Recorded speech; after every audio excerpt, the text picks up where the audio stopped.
আরমান কোথায় ছিলি এতক্ষণ? কোথায় থাকি না থাকি সেটা তোকে বলতে যাব কেন? কারণ তুই আমার ভবিষ্যতের বর, আর 1 বছর পর আমাদের বিয়ে। তাই এখন থেকে তোর খোঁজ খবর নেওয়ার চেষ্টা করছি। তোর মতো পেতনিকে বিয়ে করব আমি ইম্পসিবল। তাহলে তুই আব্বুকে গিয়ে বলতো এই কথাটা। আমি পারবো না, তুই গিয়ে বল। আমি আব্বুকে খুব ভয় পাই। বিয়েতে যেহেতু তুই রাজি না, অতএব তুই বলবি। পারবো না, এর থেকে ভালো বিয়েটা করেই নেব। অবশ্য সেই ছোটবেলা থেকেই তোকে বিয়ে করার শখ। কি বললি? না কিছু না, আমার খুব খিদে লেগেছে। আম্মু কই? ঘরে। আম্মু কোথায়? তুমি খেতে দাও, খুব খিদা লাগছে। আমি কাপড় গুছাচ্ছি, রিয়াকে বল সে বেড়ে দিবে। ওই পেতনি কি বললো শুনতে পেলি না? ভাত বেড়ে দে। আগে ফ্রেশ হয়ে আয়।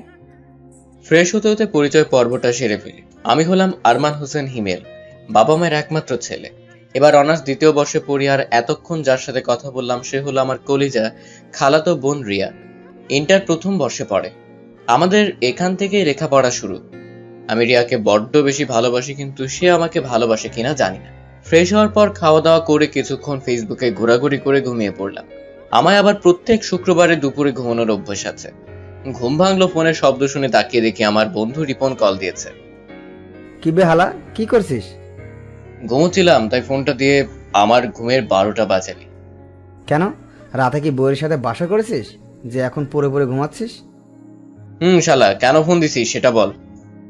তোকে মনে করিয়ে দেওয়ার জন্য যে আমরা আজকে ঘুরতে যাওয়ার কথা। সত্যিই তো, আজকে আমাদের ঘুরতে যাওয়ার কথা ছিল। আমি তো ভুলেই গেছিলাম।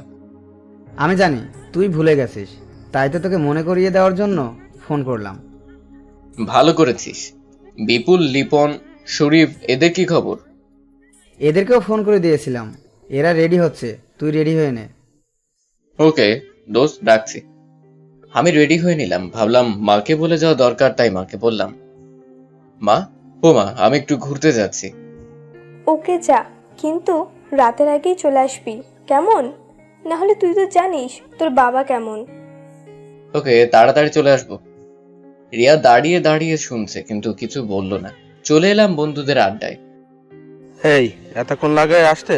মেয়েদের মতো সাজতে 1 ঘন্টা লাগে নাকি তোর? না রে, আম্মুকে ম্যানেজ করতে সময় লাগলো। কই তোরা সবাই এসেছিস? সবাই এসেছে, চল যাওয়া যাক তাহলে। আমরা মোটরসাইকেল দিয়ে অনেক ঘুরলাম, আর তার সাথে আড্ডা দেওয়া, এভাবে আড্ডা দিতে দিতে কখন যে রাত 12টা বেজে গেছে সেদিকে খেয়ালই দেয় না। আজকে আমার খবর আছে, এমনিতেই বাবা বেশি রাত করে বাইরে থাকা পছন্দ করে না। তার উপর আবার এত রাত ভাবতেই ভয় লাগছে, না জানি বাবা মনে হয় এখনো লাঠি নিয়ে দাঁড়িয়ে আছে। চুপি চুপি পাঁচিল টপকিয়ে বাড়িতে ঢুকছি। মনের মধ্যে ভয় কাজ করছে। যেই না বাড়িতে ঢুকছি অমনি কে যেন আমাকে কলার ধরে টানতে টানতে রুমের মধ্যে নিয়ে গেল। ভালোভাবে চারপাশে তাকালাম, আরে এটা তো রিয়ার রুম। তাহলে কি রিয়া? ওই, তুই কোথায় ছিলি এতক্ষণ? তুই কি জানিস তোর জন্য মামা হাতে লাঠি নিয়ে অনেকক্ষণ ওয়েট করছিল, অনেক আগেই ঘুমিয়ে গেল। কথা শুনে আমি নিশ্চিন্ত হলাম, এটা রিয়া। যাক, আমি মনে করেছিলাম বাবা। বাবা হাতে পড়লে কি যে হাল হতো আল্লাহ জান। আমি একদিন এত দেরি করে বাসায় ফিরি নাই। কিরে, কথা বলছিস না কেন? সবাই তো ঘুমিয়ে গেছে, তাহলে তুই এখনো জেগে আছিস? ঠিক, আমি কখন ঘুমাই না ঘুমাই সেটা তোকে বলতে হবে? রাতে খেয়েছিস? আমি মাথা নাড়িয়ে খাইনি সেটা বুঝিয়ে দিলাম। আমি জানি তো, তাই তোর জন্য খাবার আগেই এনে রেখেছি।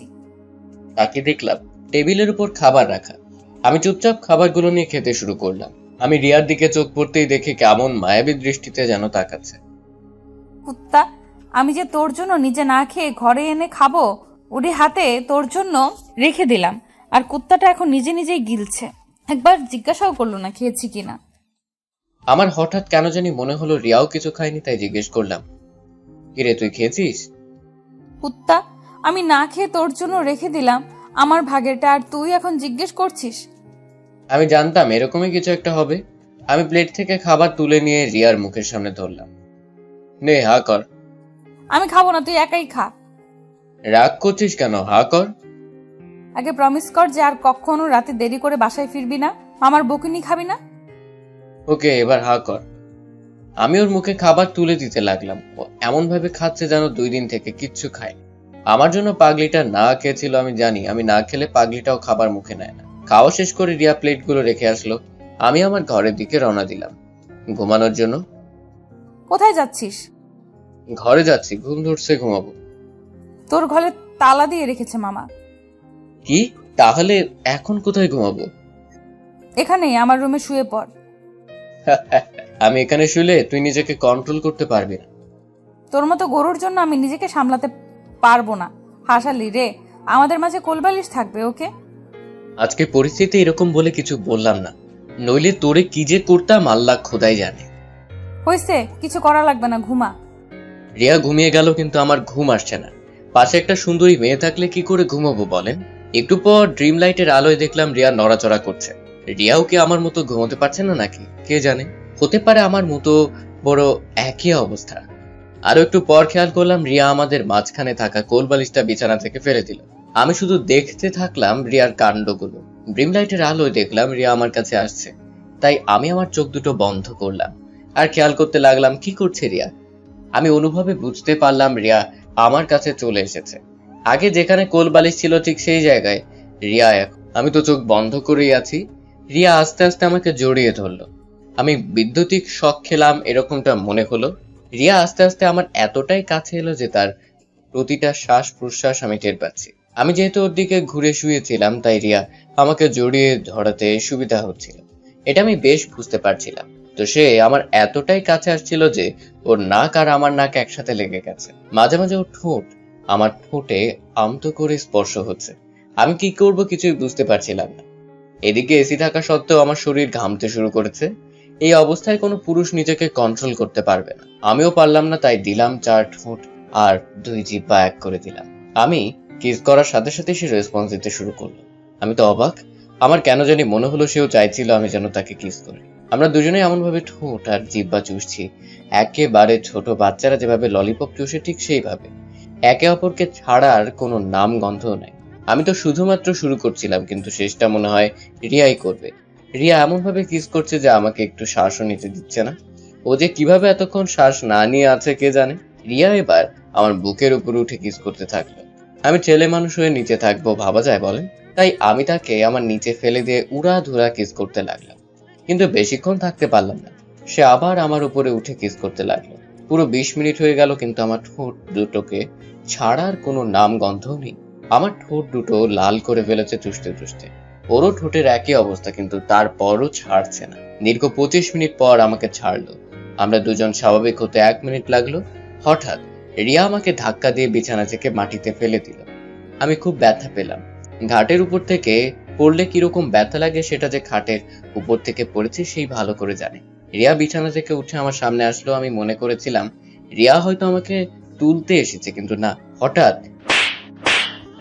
3টা থাপ্পড়ের শব্দ পেলাম। কি ভাবছেন, আমার গালে পড়েছে থাপ্পড়গুলো? হ্যাঁ, ঠিকই ভাবছেন, থাপ্পড়গুলো আমার গালেই পড়েছে। এমনিতে আমি বিছানার উপর থেকে পড়ে ব্যথা পেয়েছি, তার উপর আবার 3টা থাপ্পড়। আমার প্রচন্ড রাগ হচ্ছিল, তার থেকে বেশি ব্যথা পাচ্ছি। ওই নির্লজ্জ অমানুষ শয়তান, তুই আমাকে কোন সাহসে চুমু খেয়েছিস? আমি একাই চুমু খেয়েছি, তুই খাসনি? ওই শয়তানের বাচ্চা শয়তান, তুই আগে কেন আমাকে কিস করেছিস? এবার আমার রাগ চরম মাত্রায় উঠে গেল। আমার বাবা মাকে নিয়ে কেউ কিছু বললে তা আমি সহ্য করতে পারি না। এটা আমি নয়, প্রায় সবার ক্ষেত্রেই হয়ে থাকে। ইচ্ছে করছে 2 গালে 2টা থাপ্পড় বসিয়ে দেই, কিন্তু সেটা আমি পারবো না, কারণ আমার প্রিয়জনদের উপর আমি হাত তুলতে পারি না। এটা আমার ছোটবেলার অভ্যেস। কিন্তু রাগ হচ্ছিল খুব, তাই তার কথার উত্তর না দিয়ে ছাদে চলে আসলাম। আমার রাগ হলে আমি ছাদে আসি, আপনারাও ট্রাই করতে পারেন। ছাদে এসে ব্যস্ত শহরটাকে দেখছি। এখন প্রায় রাত 1টা, তবুও রাস্তায় মানুষ আর গাড়ির কমতি নেই। আমি পকেটে হাত দিয়ে দেখলাম পকেটে একটা সিগারেটের প্যাকেট। এই একমাত্র সিগারেটই ছেলেদের কষ্ট দূর করতে পারে। ছাদের এক কোণে দাঁড়িয়ে সিগারেটের ধোঁয়া উড়াচ্ছি আর ভাবছি একটু আগের ঘটে যাওয়া ঘটনাগুলো। আমার বড্ড অভিমান হচ্ছে রিয়ার ওপর। দোষ কি আমার একার ছিল? তারও তো দোষ ছিল। তাহলে কেন শুধু শুধু আমাকে মারলো? কই, আমি তো কখনো ওর উপর হাত তুলিনি। রিয়াকে শাস্তি দেওয়া উচিত। অনেক ভেবে বের করলাম রিয়ার সাথে কথা বলবো না। এটাই ওর সব থেকে বড় শাস্তি। প্রিয়জন কাছে থেকেও কথা না বলাটা কতটা কষ্টের তা কেবলমাত্র যারা প্রেম করে তারাই জানে। সকালে ঘুম ঘুম চোখে তাকিয়ে দেখলাম রিয়া আমাকে ধাক্কা দিয়ে তোলার চেষ্টা করছে। আমি আর একটু ভালোভাবে তাকিয়ে দেখলাম আমার ডান হাতে অর্ধেক খাওয়া সিগারেটটা এখন আছে। রিয়া রাগী সুরে বলতে শুরু করলো, আরমান, কখন থেকে ডাকছি তোকে ওঠ, আর তোর হাতে সিগারেট কেন? তোর তোকে না বলেছি তুই কোনোদিন সিগারেট খাবি না? আমি রাতের শাস্তি কথা অনুযায়ী রিয়ার সাথে কথা বলছি। কিরে, কথা বলছিস না কেন? বোবা হলি নাকি? আমি কোনো কথাই বলছি না। অর্ধেক খাওয়া সিগারেটটা তখন আমার হাতেই ছিল। আমি অর্ধেক খাওয়া সিগারেটটা আবার প্যাকেটে ঢুকিয়ে তাকে বোঝানোর চেষ্টা করলাম যে তার কথা শুনতে আমি বাধ্য নই। নিচে চলে আসলাম। আসার সময় পেছনে তাকিয়ে দেখলাম রিয়া আমার দিকে করুণ দৃষ্টিতে তাকিয়ে আছে, হয়তো রাতের জন্য সরি বলতে চাচ্ছে। নিচে চলে আসলাম। এসে দেখি বাবা আমার দিকে রাগান্বিত দৃষ্টিতে তাকিয়ে আছে। আমি সোজা গিয়ে বাবার পা দুটো জড়িয়ে ধরলাম। আমাকে মাফ করে দাও আব্বু, এরকম আর করবো না। আমার দুর্বল দিকটা খুব ভালো করে জানিস, তাই না? আমি যখনই রাগ করে কিছু বলতে যাব তখনই তুই আমার পা দুটো জড়িয়ে ধরিস। আর তখন তুমি আমাকে মাফ করে দাও। কি করবো বল? তোর উপর আমি যে বেশিক্ষণ রাগ করে থাকতে পারি না। কালকে থেকে আর এরকম করবি না। রাত 10টার আগে বাসায় ফিরবি, ঠিক আছে? ওকে আব্বু, ঠিক আছে। চল এখন নাস্তা করে নেই। চলো। নাস্তা করার সময় রিয়াই আমাদের নাস্তা বেড়ে দিচ্ছিল, তো আমাকে জিজ্ঞেস করলো, আরমান তোকে আরো রুটি দেব? আমি তার প্রশ্নের উত্তরে কিছুই বললাম না। তাই এবার মা জিজ্ঞেস করলো, কি রে, তোর রুটি লাগবে? না মা, আর খাবো না। এই বলে আমি উঠে চলে আসলাম। কলেজ যাওয়ার জন্য তৈরি হচ্ছি, তখনই কে যেন আমার রুমের মধ্যে প্রবেশ করলো। ভালোভাবে তাকিয়ে দেখলাম রিয়া। রিয়া আমার রুমের মধ্যে ঢুকে দরজা লাগিয়ে দিল। আমি তো অবাক। আমি যতটা অবাক হচ্ছি তার থেকে বেশি ভয় পাচ্ছি। না জানি কি করে এখন আমার সাথে।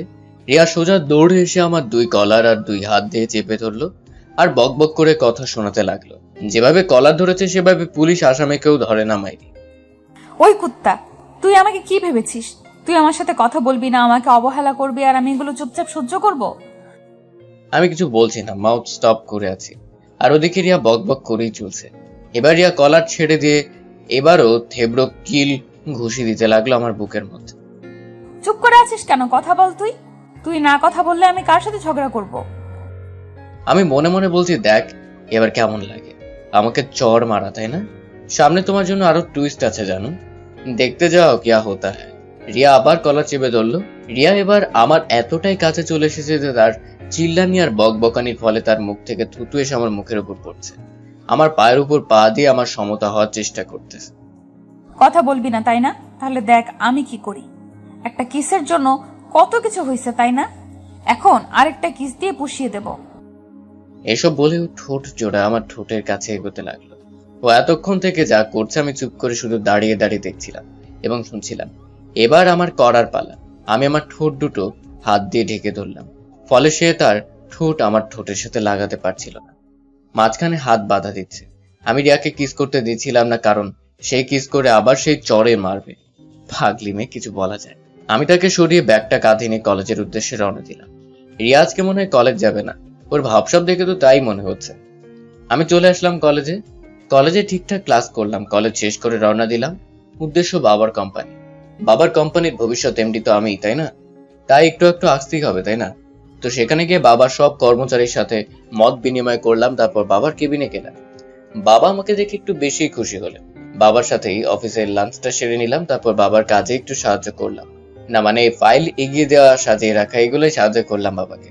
বাবার সাথে বাড়ি ফিরলাম। বাড়িতে এসে বই পড়া, হিন্দি ছবি দেখা, ফেসবুক চালা, টম এন্ড জেরি দেখা, এগুলো করতেই বিকেলটা কেটে গেল। রাতে খাওয়া দাওয়ার পর ফেসবুকিং করছি, তখনই কারো যেন নুপুরের শব্দ পেলাম। দৌড়ে দরজার সামনে গেলাম দেখার জন্য। দেখলাম রিয়া আমার রুমের দিকে আসছে। আমি তো অবাক, এত রাতে রিয়া কেন আমার রুমে আসছে? এখন রুমে আসলে না জানি কি করবে। আমি ঠাস করে দরজা লাগিয়ে দিলাম। এখন আর পেতনি কোথাকার মনে মনে। রিয়া দরজার সামনে এসে অনেকবার দরজা ধাক্কালো, কিন্তু আমি খুললাম। দরজার বাইরে থেকে অনেক বকা দিল। এখন যদি আমাদের মাঝে দরজাটা না থাকতো তাহলে আমার যে কি অবস্থা হতো কে জানে।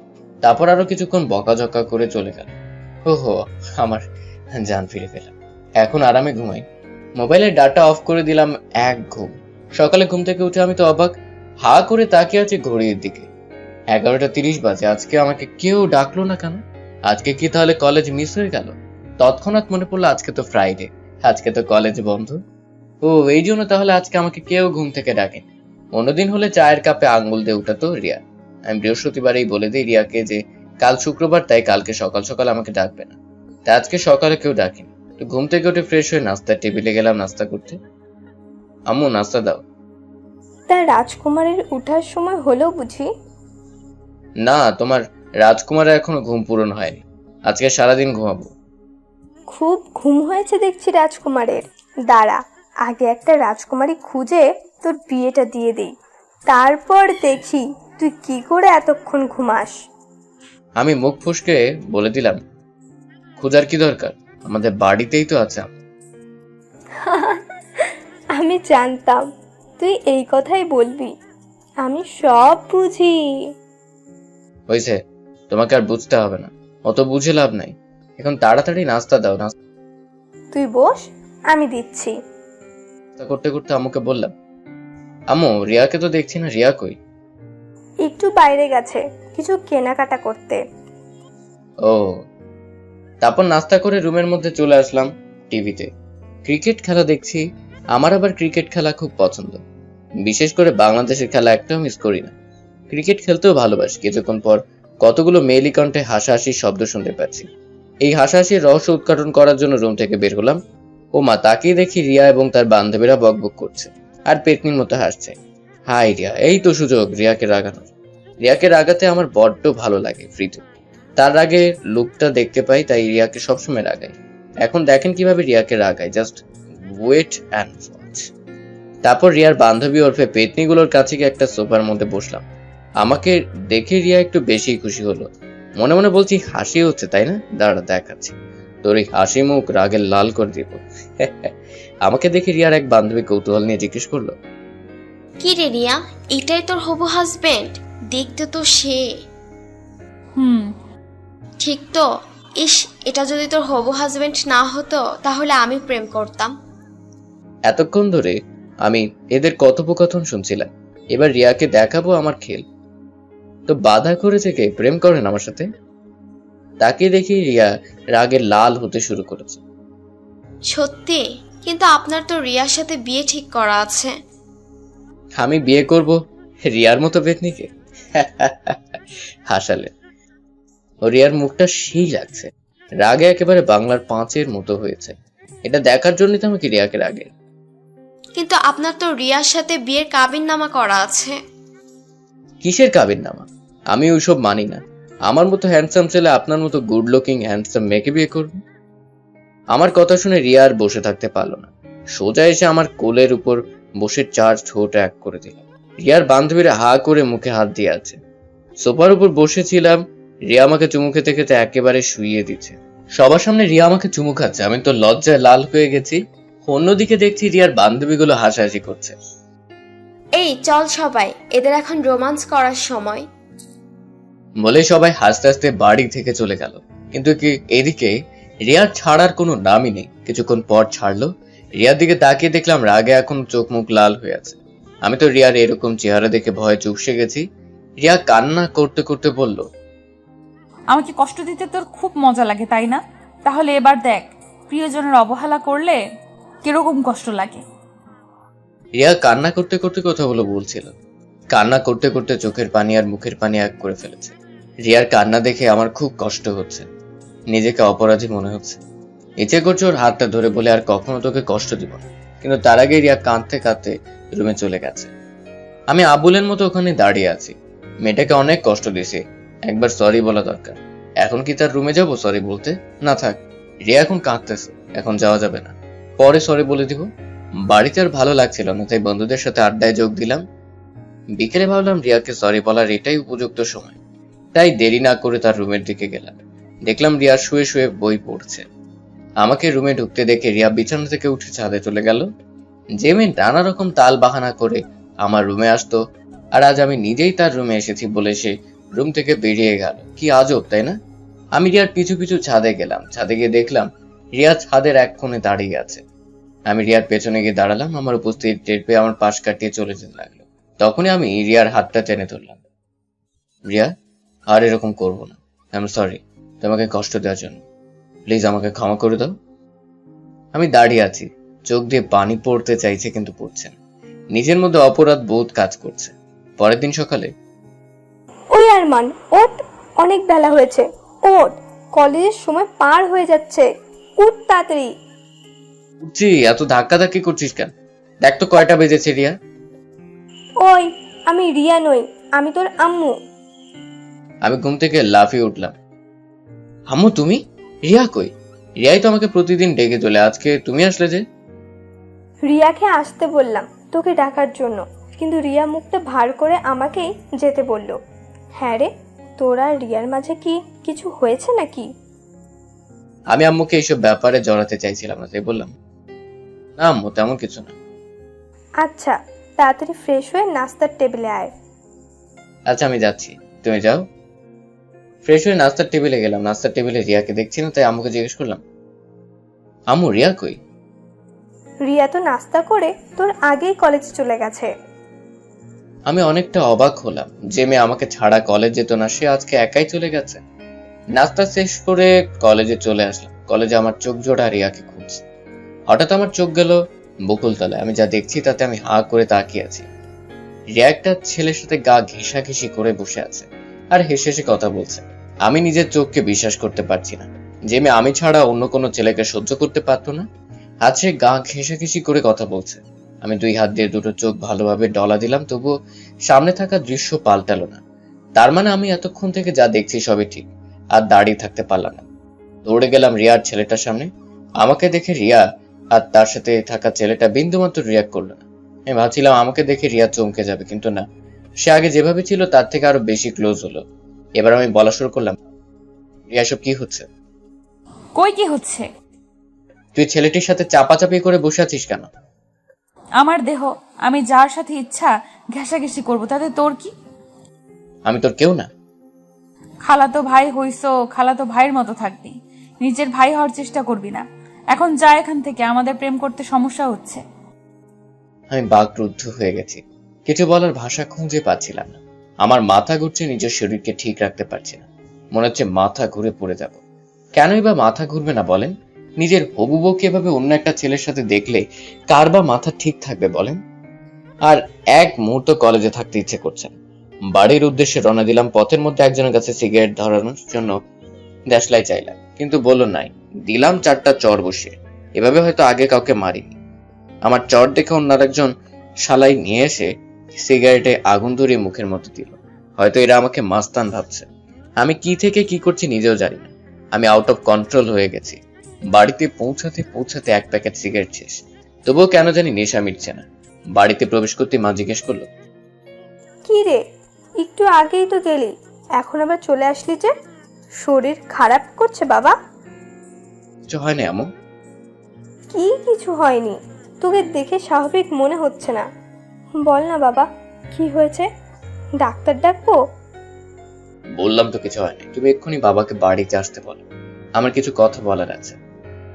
আম্মা আব্বুকে ফোন করলো। কই গো, তোমার ছেলে কেমন জানি করছে, এক্ষুনি বাড়িতে চলে আসো তাড়াতাড়ি। আম্মুর কথা শুনে আব্বু তাড়াতাড়ি বাড়িতে চলে আসলো।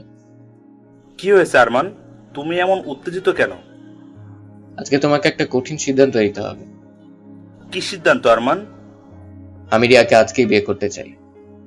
কি বলছিস এসব? তোর মাথা ঠিক আছে তো?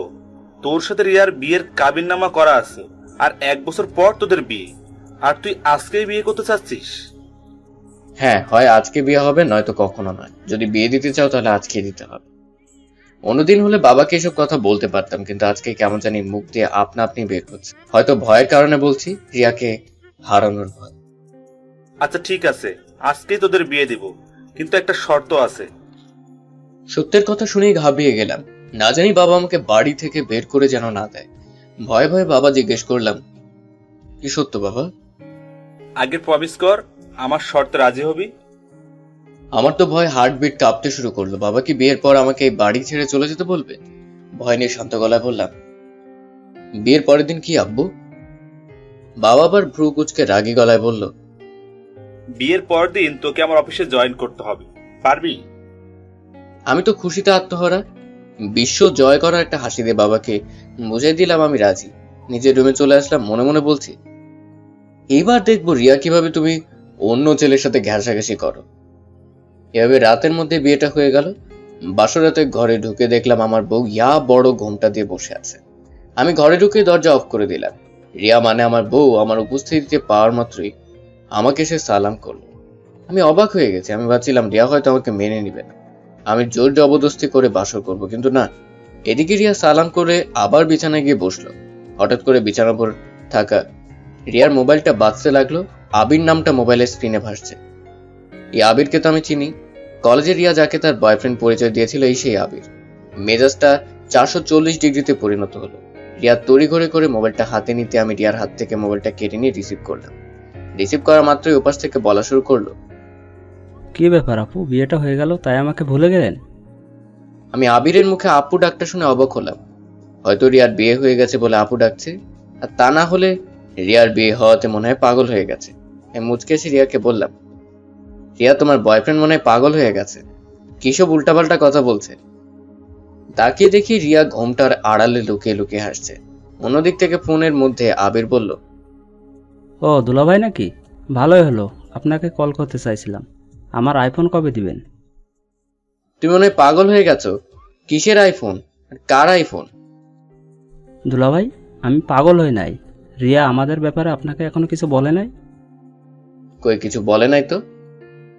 বারে, আমার জন্য আপনাদের বিয়েটা হলো, আপু আমার কথাই বললো না আপনাকে? না, কিছুই তো বলেনি। আর আপনার জন্য আমার বিয়েটা হলো মানে? তাহলে বলছি শুনেন, সেই দিন রিয়া আপুই আমাকে অভিনয় করতে বলেছিল, যাতে আপনি সেটা দেখে রাগ করে রিয়া আপুকে বিয়ে করেন। আপু এই অভিনয়টা করার জন্য আমাকে আইফোন দিতে চেয়েছিল। এখন বলেন কবে দিবেন আমার আইফোন? কালকে দেখা করিস। উত্তম মধ্যম দিব না মানে আইফোন দিব ওকে। ওকে দুলাভাই, বাই। ফোনটা কেটে দিলাম। রিয়াকে উদ্দেশ্য করে বললাম, এসব কি শুনছি আমি? রিয়া বিছানা থেকে উঠে আমার কলারটা ধরে বিছানায় ফেলে দিল। আমাকে ছেড়ে আমার বান্ধবীর সাথে প্রেম করতে চাওয়া, তাই না? দেখলি কিভাবে চালাকি করে বিয়েটা করালাম। এখন দেখবো কিভাবে কিস করতে বাধা দিস। আমিও দেখবো কিস করলে কিভাবে চড় দিস। তারপর 2 রাকাত নফল নামাজ আদায় করে আমি রিয়াকে বললাম, ও বউ চলো না ছাদে যাই। আমাকে কোলে করে নিয়ে গেলে যাব। তাই বুঝি? তাই। ওকে চলো। ছাদে আসার পর রিয়া আমাকে বলল, এখন বল বাসর রাতে কেন ছাদে আসলে? বাসর রাতে বউকে নিয়ে ছাদে আসা মূলত ফ্যাশনে পরিণত হয়েছে, তাই আমিও তোমাকে নিয়ে ছাদে চলে আসলাম। অনেকক্ষণ তো হলো ছাদে আসছি, এখন চলো ঘরে যাই, বাসর করব।